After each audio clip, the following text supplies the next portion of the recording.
Samantala mga kapuso, aabot po sa 12 truck ng basura ang nahakot ngayong araw sa Roas Boulevard matapos ang pananalasa ng habagat na pinalakas ng bagyong Butchoy.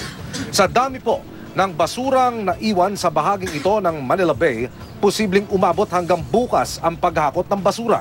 Mahigit 100 MMDA personnel nga ang pinapunta para tumulong sa paglilinis. Sa kabuuan mga kapuso, aabot na sa 70 tonelada ng basura ang hahakutin. Dadalhin ang mga nakuha sa isang reclamation area sa Obando, Bulacan.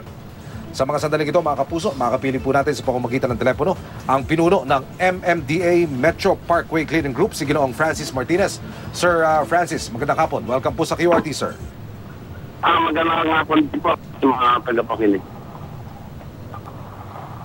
Sir Francis, kamusta po? Yung cleanup drive sa Roas Boulevard, nasa anong estado na po sila, sir? Go ahead.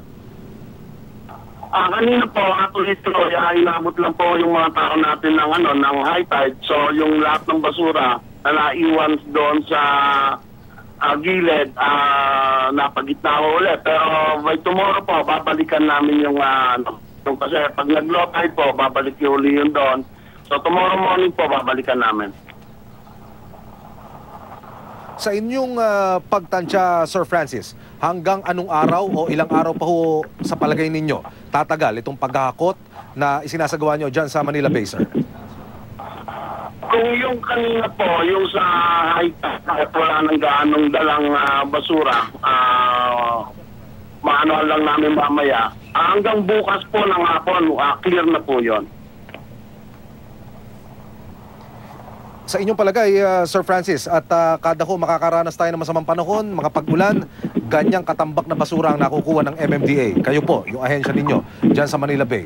Ano ho ang palagay ninyong magandang paraan o magandang solusyon para kung maibsan natin yung ganyang klase ng basura, sir? Ayun nga po, ang inaano nga po ng aming ahensya, kung kami nakikiusap sa mga ating mga barangay captain, na kung pwede, dahil meron kami in-implement na sterobleach, pagbawalan na magtapon ng mga basura sa mga estero. Kasi yun po, once na lumakas ang ulan at nagkaroon ng maraming tubig, yan po, bumubuga yan, papunta ng Roas Boulevard. At yung iba naman po, galing ng Malabon, Nabotas, Parañaque. Kaya dapat po, pagtulong-tulungan at ma-avoid ng mga tao natin pagsabihan na huwag na magtapon ng mga basura sa estero para hindi ganyan karami ang nakukuha natin tuwing may kalamidad po, may bagyo. Samantalahin natin, Sir Francis, ang pagkakataon na manawagan ho kayo sa publiko, sir, sa mga taga-subaybay. Ano ho ang mensahe ng MMDA, sir?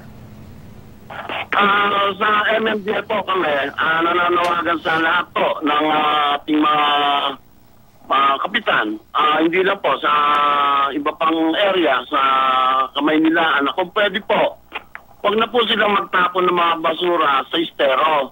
Kasi po, yung mga tinapon na yan, ay pag bumaha, sa kanila, pag nabara po, sa kanila rin babalik ang basura na yan. At the same time, yan na ipupunta sa Roas Boulevard, kaya naman po sa mga turista natin na naglalakad doon, lalo-lalo na sa may US Embassy. Kung pwede po sana, paigtingin natin ang pagbabantay, lalo-lalo sa mga tao na hindi maawat na nagtatapon ng basura sa mga estero. Sir Francis, pahabol na tanong lamang, pagdating po sa mga heavy equipment, yung mga kagamitan na gagamitin po natin, gaya ng payloader, ng bako kung kakailanganin, sapat ho ba ang bilang ng MMDA dito o iba pang ahensya ng pamahalaan na nakikipagtulungan sa inyo, sir? Meron po tayong mga equipment po. At the same time, nakatulong po natin ang City Government ng Manila. Nagpo-provide po sila ng mga dump truck na pagsasakyan ng mga basura. At meron po mga gamit din ng MMDA na ginagamit din po namin pag-haul po ng mga basura. Mga kapuso, si Ginoong Francis Martinez, ang pinuno ng MMDA Metro Parkway Cleaning Group. Sir, maraming salamat. Magandang hapon po. Magandang hapon din po.